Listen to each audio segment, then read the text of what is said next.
After a big win at home last week, the ACU football team is home again tonight at Wildcat Stadium. I'm Emily Schaefer. And I'm Owen Simpson. We'll preview that game against Stephen F. Austin and strong return for Luke Anthony. It's the Adam Dorrel Show right now.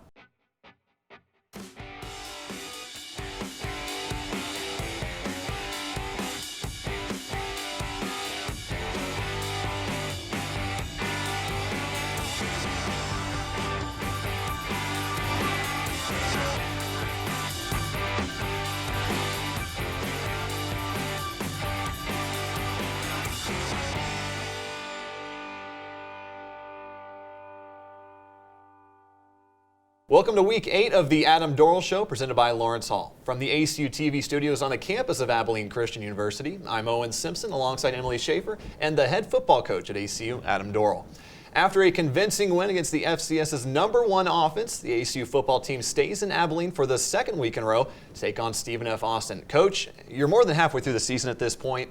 Looking back at 2019 thus far, what challenges have you and your team faced, and what are your thoughts on the season thus far? Yeah, I think the biggest challenge we've faced is a lot of close game, overcoming some adversity late in games, overcoming some adversity through injuries and things of that nature. But I've been very proud of the way they've responded. They have not been they've gotten disappointed at times, and that's okay. Disappointed people have a growth mindset. They come back stronger. They learn from their mistakes.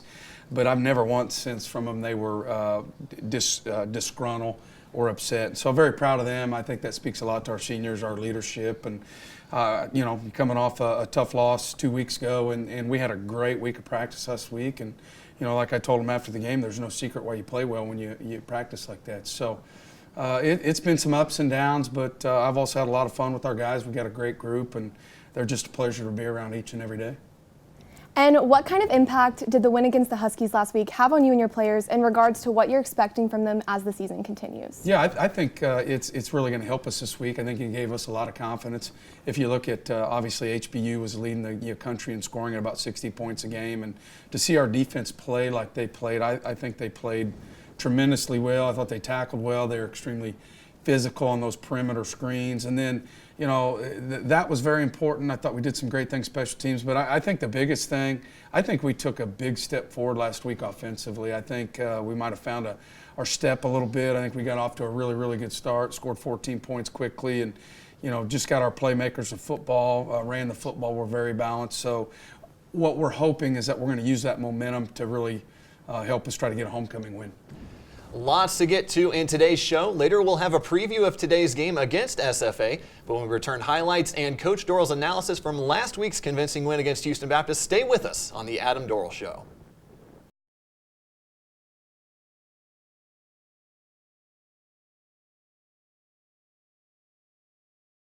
Welcome back to the Adam Dorrel Show. Last week here in Abilene, ACU took on Houston Baptist University. The Huskies never led the game in a one-sided matchup for the majority of the evening. The final score 45-20 in favor of the Wildcats. Coach, I feel like we've talked about this a lot. The million-dollar question, getting the offense started in the first quarter. We haven't really been able to see that this year, but this time around was a lot different. First 2 drives, 2 touchdowns. What was the answer for that million-dollar question? Yeah, I think we changed the way we were doing our first 15, 20 plays a little bit and started working on them earlier in the week. I think we got really, really specific on those plays, on targeting playmakers and some of the formational stuff. We were really confident that we knew how HBU was going to line up. So I think those factors really helped. And then we just really challenged our guys that we have to get off to a bigger start and a better start. And so I think our guys, just a combination of that and focus, I think really helped. And then, guys made plays. I mean, at the end of the day, man, we can talk about it, but guys got to go out and make plays. And I think they really did that early in the game. And Houston Baptist has had a pretty strong season thus far, especially with their defense. But ACU was leading them by 14 points before the Huskies even scored their first down. What kind of mentality do you think that gave their players going into the game? Yeah, I think our defense just played really well, man. They're, like I said, they've been very diverse. They've been able to run the ball. People think since they're scoring all those points, they're just throwing the ball. They're not. They were averaging close to 180 yards a game rushing. And so I thought we did a really good job of stopping the run. I think we did turn them one-dimensional, around late in the second quarter. They started throwing a lot more. And then they use that as perimeter screens as an extension of the running game. And I thought our guys did a great job of tackling out in space and really just forced them to start throwing more vertical balls, which, that's really not what they want to do. So very excited and very proud of our defense. I thought they had a great game plan and executed it really well. So you're up 21-6 at the half. If I would have told you before the game that you would hold the FCS's #1 offense to just 2 field goals at half, would you believe me? What were your thoughts overall on the defensive performance? Yeah, I'm very confident in our defense. Obviously, they played really, really well. Probably a little bit better than I expected, just because I'd watched HBU and I've been an offensive guy my whole career. That's a good offense. So to be able to do what our guys did, the flip side of it, man, there's nothing more nerve-wracking as a head coach when you're playing a team like that, and you're up 4 possessions in the third quarter, and you're like, I look at the clock and there's still like 9 minutes. It's just like you couldn't, when they throw the ball that much, it just, and so in a game like that, man, it's never over because they can score so fast. And so our defense did a really good job of keeping the ball inside and in front, and it really, I think, set the tone for our whole team. And speaking of them scoring, they didn't hit their first touchdown until the third quarter of the game, but ACU's freshman Gage Graham responded almost immediately with that 43-yard kickoff return. So as your coach, what was going through your head after that play happened? Well, I'll be honest with you. I was actually looking down at my board.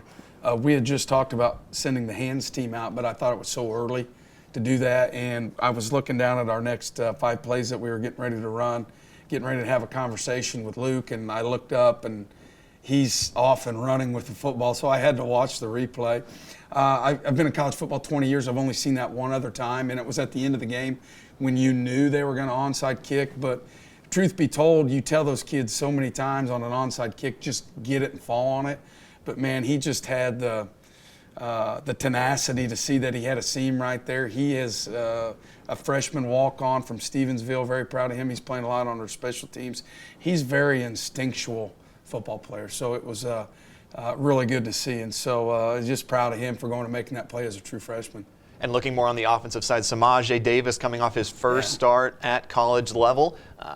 Didn't pass the ball this time around, but boy, did he run the ball. 11 carries, 148 yards, including that 75-yard touchdown we'll talk about later. What were your thoughts on his play overall? Oh, I thought he played really well. We've tried to get real specific with him, and he's doing a really good job because he's shown people on film he can throw the ball. And we go into each and every game, has play action passes off everything that we do, and so, but we didn't have to use them, and so obviously you can save him for another week, but very proud of him. He's doing a really good job of making good reads. Everything we do with him is option football. He's reading certain people, and he's executing it at a really, really high level. And Luke Anthony, he sat out the last game because of his concussion, but this game he came back playing strong. He threw 280 yards with 3 touchdowns overall. What was it like for you as his coach to see him get back into the groove so easily? Yeah, I was proud of him. When you're coming off an injury, any injury, and sitting out a week, sometimes you can start slow, and it's really hard at the quarterback position. I've actually seen that not go well for kids coming back, and so proud of him. He jumped right in there. He was firing early. The thing that he did really well is we gave him a lot of chances to throw deep vertical balls, and obviously he threw some of those and made some of those throws, but a lot of times he was hitting the intermediate route or the check down, and when your quarterback's doing that, man, it's so easy to call plays because it's just like, take your best runs to set up your play actions, knowing he's making really, really good decisions. I thought the protection was really good by the O-line and the fullbacks, and so I just thought he played really, really solid. It was a really balanced offensive attack, over 300 rushing yards, 280 passing yards in that win. Final score, ACU 45, HBU 20. The Wildcats will try to continue their winning ways today at home against Stephen F. Austin, which we will preview in a bit. But first, as we go to break, take a look at scores from the last week in the Southland Conference. This is the Adam Dorrel Show, presented by Lawrence Hall.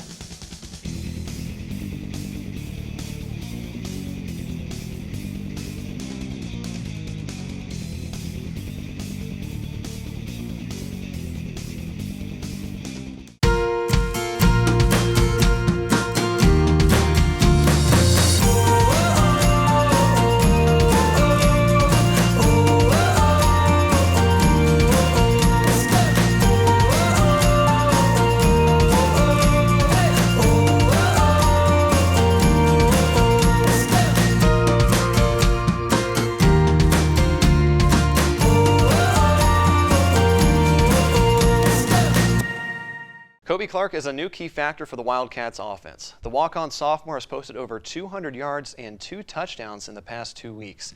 We spoke with Kobe about his rise in the program and what the team envisions his role to be looking forward. Kobe Clark is trying to prove doubters wrong in the 2019 season.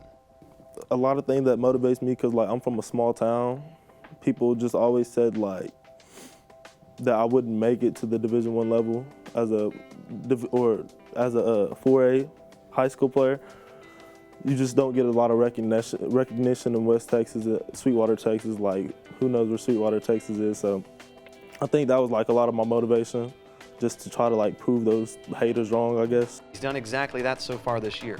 Clark has produced nearly 200 yards receiving in the past 2 games and leads the team with 43 receptions. A few attributes with him, just a winner. You know, and won a ton of games there. Obviously at Sweetwater, I think they made it to the state championship his junior year. And then, I mean, he just makes plays. He played both ways. We look for guys that do it all, you know, and he was a guy that fit that mold for us. And, you know, he kind of popped on and really just stood out to us in that process. Clark received offers outside of ACU, but he felt like the Wildcats were his future home. He played at Sweetwater High School senior year.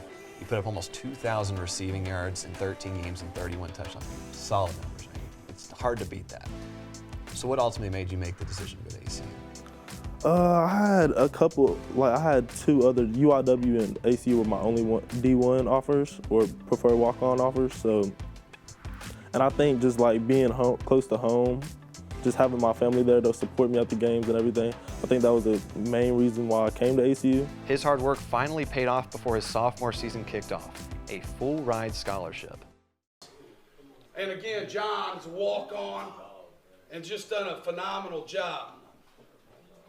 And so with that being said, we wanted to congratulate them on getting a scholarship.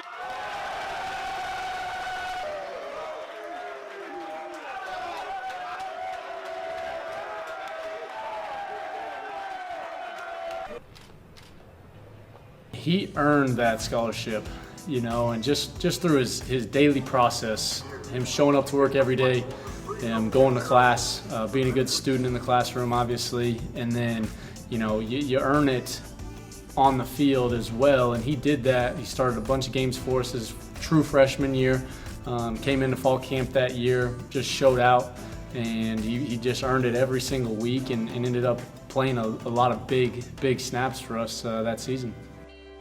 However, Clark hasn't made this journey alone. He's been roommates with his fellow teammate cornerback Brian Broussard. Man, we have a good relationship together. Like, if he needs me, I'll be there for him, you know, and it's just vice versa. Like, yeah. But everything's positive, everything's good. He's a good person, he's down to earth. If I need something, he's always there for me. And both have respect for each other on the field. We asked both of them individually who wins in one-on-one coverage in practice, and it seems to be right down the middle. Brian is a solid man coverage dude, so I'm gonna say it's 50-50.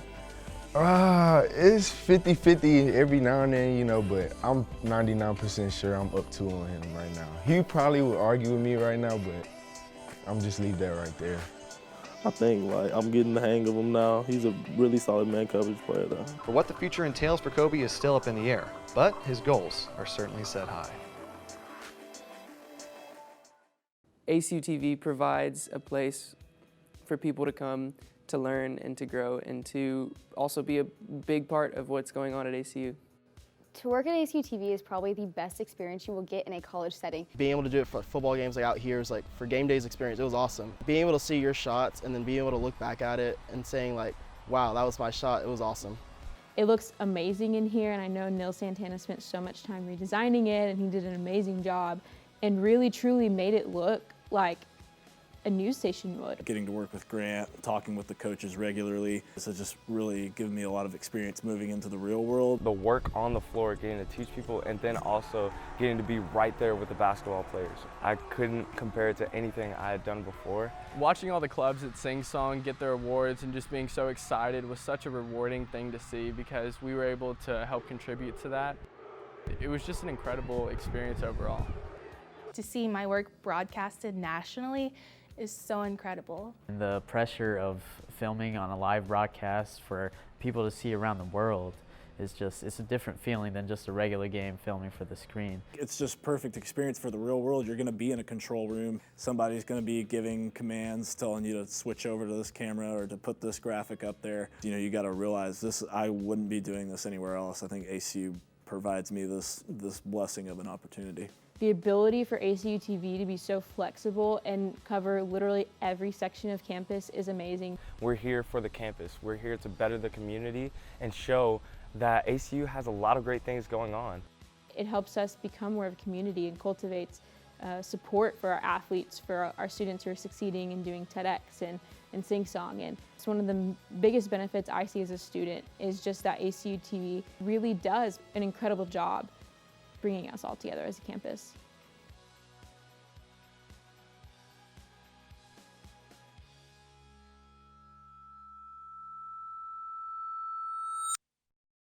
As we welcome you back to the Adam Dorrel Show, take a look at the Southland Conference standings. Just one team remains unbeaten, Nichols at 3-0, and Sam Houston State and Incarnate Word each sitting at a 3-1 conference record. Now here's today's Southland Conference schedule. Nichols travels to Huntsville to battle it out with Sam Houston State. Northwestern State takes on Central Arkansas. Lamar plays at Incarnate Word. And McNeese hosts the Huskies, coming off of their loss to ACU last week. Tonight at Wildcat Stadium, ACU hosts Stephen F. Austin. SFA comes in at a 1-5 overall record. Coach, as you look at this team coming off a bye, they're rested. It's another week for them to heal up some injuries. What do you think are going to be some key deciding factors in this matchup? Yeah, it's a difficult matchup. Anytime you're playing a team coming off a bye where they have 2 weeks to prepare for you, it's a difficult thing. So you always want to be the one coming off the bye, not the one playing a team coming off one. The thing that's impressed me is they have a new coaching staff, and they've played better each week, and that's a testament to their coaches. Lamar, they went down and beat Lamar on homecoming, got a big road win, and then followed it up and had a really close game, and we're actually beating Sam Houston State in the Battle of the Piney Woods. So they're playing well their last 2 outings. I think the thing that stands out to me is number one, special teams.